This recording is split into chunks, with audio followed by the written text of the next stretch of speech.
Shalom, shalom. This y'all here from GMS Savannah, coming with another little quick lesson. But first and foremost, I want to give all praise, honor, and glory to Yahweh, by Hashem, Yahweh Shai, by Hashem,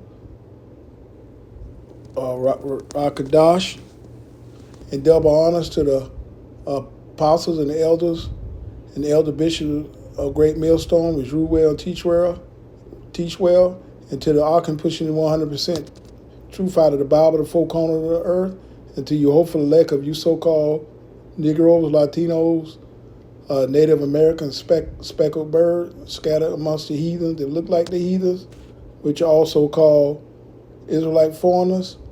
Shalom. But I'm coming with this little quick lesson. Then we're going to hit prescripts afterwards. America is the history of rich white men telling not rich white people that their enemies are black and brown. It starts in the colonies of what would become the United States. Let's remember, during the colonial period, mid-1600s, there was no such thing as white people. I know some people who are now called white find that shocking, right? Because they think whiteness is real, right? But whiteness was created. Europeans didn't call themselves white. We didn't call ourselves white. We weren't all members of one big happy family. Are you kidding? Have you studied the history of Europe? The history of Europe was about killing each other. That's what we did in Europe. We just killed each other before we figured out there were other people to kill. We just killed each other, right? I mean, that was the history of Europe. The English hated the Irish, right? Northern Italians didn't even think that Southern Italians were Italians.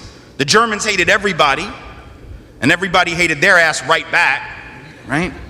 There was no team called white, no race called white, but all of a sudden, in the middle of the 1600s, there was. Why? Why was it suddenly necessary to create this thing called the white race? Well, because rich people can count, that's why.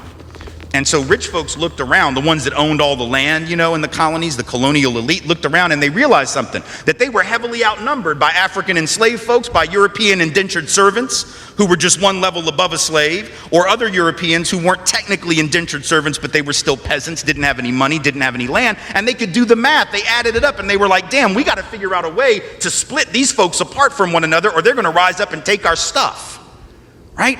Because after a while, these black folks who were enslaved Africans and these quote unquote white folks who were poor Europeans are going to figure out they're all getting played by these rich people, right? So ultimately the rich figure out they got to come up with some way to get somebody in that group on their team. The easiest thing is to get the poor Europeans, right? Because at least they look like you. They sort of share some of the customs and the culture. So they all of a sudden create this thing called whiteness and they say, now you're part of the club.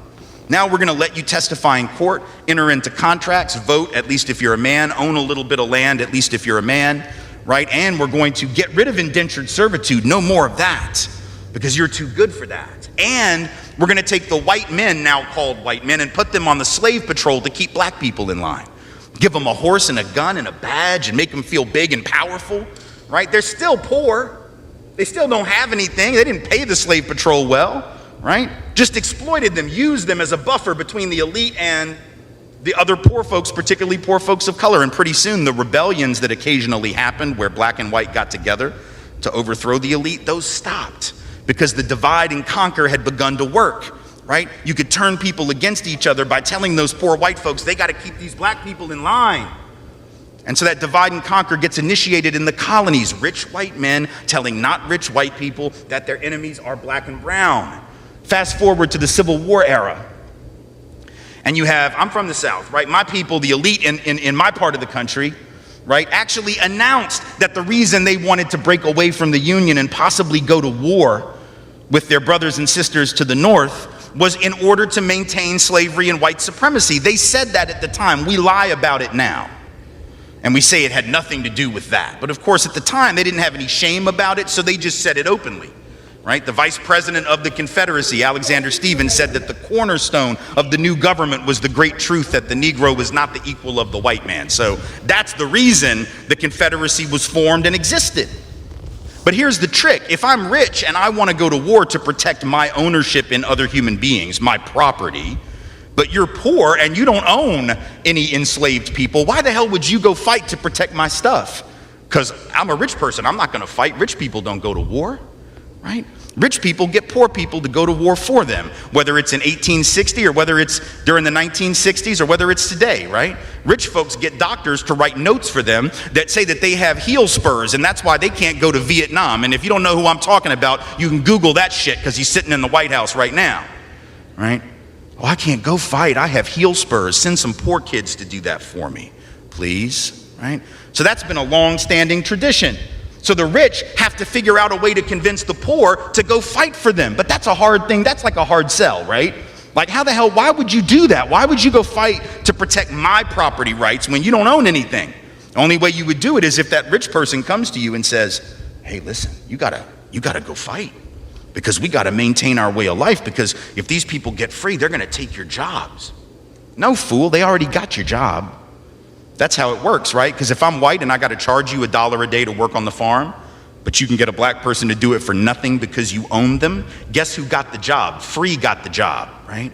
So in a sense, poor white folks would have been better off joining with black folks to overthrow the slave system. That would have raised the wage floor of all working people. But they got tricked by rich white men telling them that their enemies were black and brown. Fast forward to the 1930s. And you have white labor leaders. They're not even the elite, right? The labor leaders are not the elite, but they're the elite within the labor movement. And even they had fallen for it at this point. So they didn't want to integrate their unions. And they would say things like, well, we can't have black people and Mexicans and Chinese folks in our unions because if we do that, it's going to reduce the professionalism of our craft. We have to maintain the integrity of our profession. No, fool, you need more people in the damn union is what you need. And if you don't let those folks in, guess what happens when you go out on strike? Who is the boss going to use to replace you? They're going to replace you with the very same black and brown folks that you didn't want to work next to, right? And so at the end of and then you're going to blame them for taking your job rather than the white rich dude for giving it to them, right? Divide and conquer, telling not rich white folks that their enemies are black and brown. And now we fast forward to the president. We got the president of the United States becoming president on the basis of that same rhetoric. Telling not rich white folks that the reason they don't have a job is because Mexicans took them. The whole history of America is the history of rich white men telling not rich white people that their enemies are black and brown. It starts in the colonies of what would become the United States. Let's remember, during the colonial period, mid-1600s, there was no such thing as white people. I know some people who are now called white find that shocking, right? Well, yeah, that's very interesting. We're here with Tim Wise. You know, he could be Israelite. You know, hey, he's speaking a lot of truth. You know, and I got some precepts to go with the video, but first of all, you hope for elect out there. Hey man, it's no such thing as black and white and all that. You know, all that came about in 1681 in Richmond, Virginia. You know, the so-called white people were called Edomite, Esau, Edom. You know, and several other things.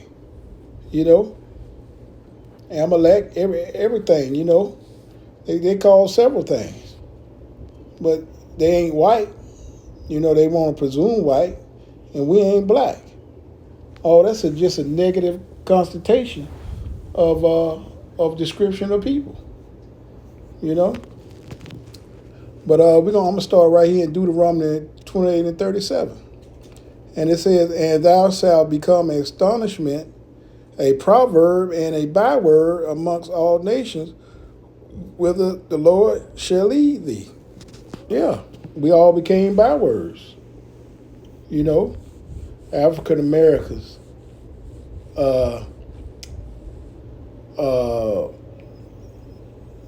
Native Americans, all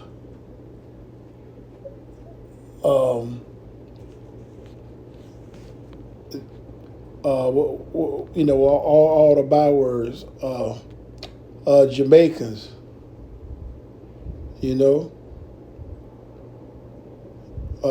Haitians. All these bywords, man, they came up with.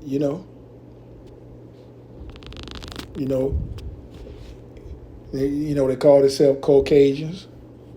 Which Caucasian mean from from the mountains of Georgia, Russia. You know, that's where they come from.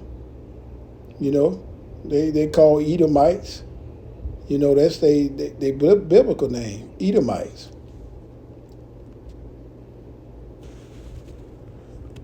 Uh, Next, I'm gonna go over here to Genesis 25 and 25. It says the first came out red all over like a hairy garment, and they called his name Esau. Yeah, that's back when Jacob and Esau. He came out red all over, hair all over his body. You know, the pigment of no color pigment to him. You know, and he was called Esau, the brother of Jacob. You know, but see everybody that was around that looked like Jacob, and this guy right here was, you know, didn't have no pigment, other than being, you know, red all over, which that's all the Edomites of today. You know, that's how they look. You know, red all over. They blood goes through their skin. And another thing, what they call them in the South. I'll give you a second. Yep, you're right, rednecks. That's exactly what they call them in the South.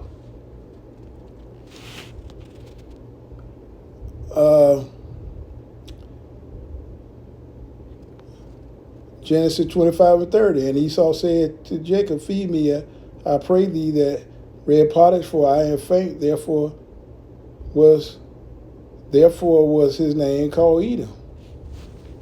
Yeah. Yeah, Esau, you know what I'm saying? He was blessed with the sword. But Jacob was blessed as a chill man. You know, he liked to cook, and you know, and he just like today, hey man, we the best cooks. We got the best season. You know what I'm saying? We got that flavor on the earth. You know, but hey, Esau like his food, you know, rare.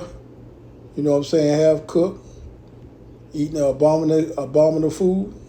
You know what I'm saying? And that's, like I say, that's how it came, you know. Therefore was his name called Edom. Ecclesiastes 14 and 5. He that is evil to himself, to whom will he be good? He shall not take pleasure in his goods. Yeah. And Esau Edom is evil towards himself. You know, he don't even look out for his own people. You know what I'm saying? You got the rich, and then you got the poor. You know? They don't share their wealth, even amongst their own people. So how you think they're gonna share the thing, you know, with you? It's not gonna happen. And last but least, the last precept here, Obadiah 1 and 2. It says, "Behold, I have made thee small amongst the heathen, that are greatly despised." Yeah. Yeah, man, these Edomites, man, and the heathens, man, they despise us, man. You know, they despise the children of the Most High. You know what I'm saying? The apple of his eyes, man. They despise us, man, and they just show you, you know, how they are. In 2024, it's nothing new under the sun, man. They've been this way a very long time, but the time is running out. It's definitely running out. But I hope this was edifying to the sheep, you know. And Kwan Yashar, on to the next lesson. Shalom.